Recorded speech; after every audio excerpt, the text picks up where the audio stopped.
Donald Trump's recent actions have thrown critical federal assistance programs into chaos as his administration implemented a federal funding freeze that has shut down Medicaid portals and payment systems in all 50 states.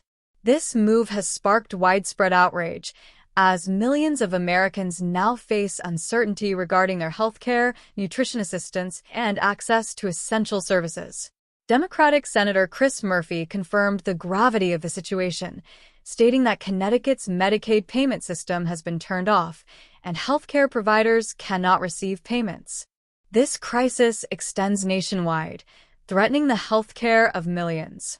Murphy emphasized that discussions are ongoing about whether services can continue, but the immediate impact is devastating.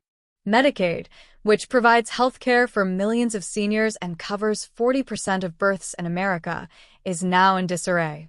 Senator Brian Schatz echoed these concerns, reporting that multiple states have been locked out of their Medicaid portals. He described this as a Trump shutdown, highlighting its unlawfulness. The Trump administration's actions have drawn condemnation from both Senate and House Democrats, who have sent a letter to the Office of Management and Budget, OMB, led by Russ Vought, urging the administration to uphold the law and the Constitution. The letter from Democrats, signed by Senator Patty Murray and Representative Rosa DeLauro, described the scope of the funding freeze as breathtaking and unprecedented. The lawmakers warned that the freeze would have devastating consequences across the country, disrupting resources for healthcare, education, public safety, and disaster relief.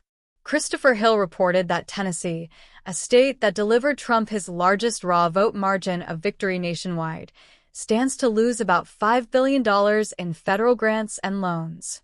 Democratic Congresswoman Katherine Clark highlighted the immediate impact on community health centers and Head Start programs in Massachusetts, where funding has already been halted. She noted that the Medicaid payment system shutdown is depriving teachers and nurses of their paychecks. Senator Martin Heinrich from New Mexico expressed alarm over the state's blocked access to the Medicaid portal, warning that this action threatens to shut down the entire healthcare system in New Mexico. He called on Trump to undo this chaos immediately. Travis Matthews underscored the broader implications of the funding freeze, noting that it cuts off the Supplemental Nutrition Assistance Program, SNAP, and free lunches for children. By targeting low-income households, the freeze forces families to go hungry while also cutting off their health care. The Nevada Attorney General's office has also spoken out against the funding freeze, warning that it will harm Nevadans, weaken public safety, and negatively impact programs like Medicaid and SNAP. The office affirmed its readiness to fight against this ill-conceived idea.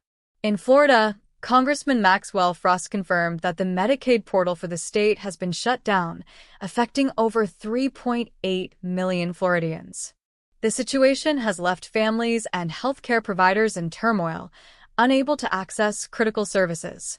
FactPost News summed up the dire consequences of the funding freeze. 72 million Americans on Medicaid risk losing access to life-saving care. Seniors waiting for Meals on Wheels could go hungry. Veterans may be left without shelter, and families relying on food stamps face starvation. The freeze also threatens to gut cancer research programs, undermine disaster relief efforts, and deprive pregnant mothers and newborns of essential nutrition assistance. A coalition of nonprofits and public health advocates in Washington, D.C., has filed a lawsuit seeking an emergency order to block Trump's funding freeze. The lawsuit argues that the freeze is illegal and will throw federal grantees into disarray, depriving Americans of the surgeries and procedures they need to live. Democratic Senator Patty Murray condemned Trump's actions as a brazen and illegal move that will wreak havoc on communities across the country. She warned that the freeze could halt resources for childcare, cancer research, housing, opioid addiction treatment, and infrastructure projects. Murray emphasized that this illegal move is a massive overreach by the Trump administration, creating chaos and confusion for communities that depend on federal resources. Senator Chris Murphy elaborated on the constitutional crisis posed by Trump's actions. He warned that the funding freeze is an attempt by Trump to seize power, transforming America from a democracy to a monarchy. Murphy highlighted the immediate consequences for public safety, education, and healthcare as federal funding for police officers, firefighters, schools, and nursing homes is cut off. Murphy further criticized Trump's broader agenda, which includes the firing of inspectors general and the immunization of political violence. He warned that Trump's actions represent a dangerous shift toward authoritarianism, where the president alone decides how federal money is spent. Murphy called on Democrats, the media, Republicans, and the American people to rise to the moment and confront this constitutional crisis. Democratic Senator Brian Schatz reiterated the urgent need for action, emphasizing that Trump's funding freeze is causing immediate harm to real people.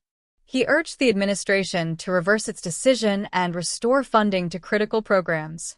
The situation has drawn widespread condemnation, with lawmakers, healthcare providers, and public health advocates warning of the devastating impact on American families. The Trump administration's actions have left millions of Americans in trauma, uncertain about their healthcare, nutrition assistance, and access to essential services. As the crisis unfolds, it is clear that Trump's federal funding freeze is not just a policy decision but a direct attack on the well-being of millions of Americans. The American people must demand accountability and action to protect their health, safety, and livelihoods.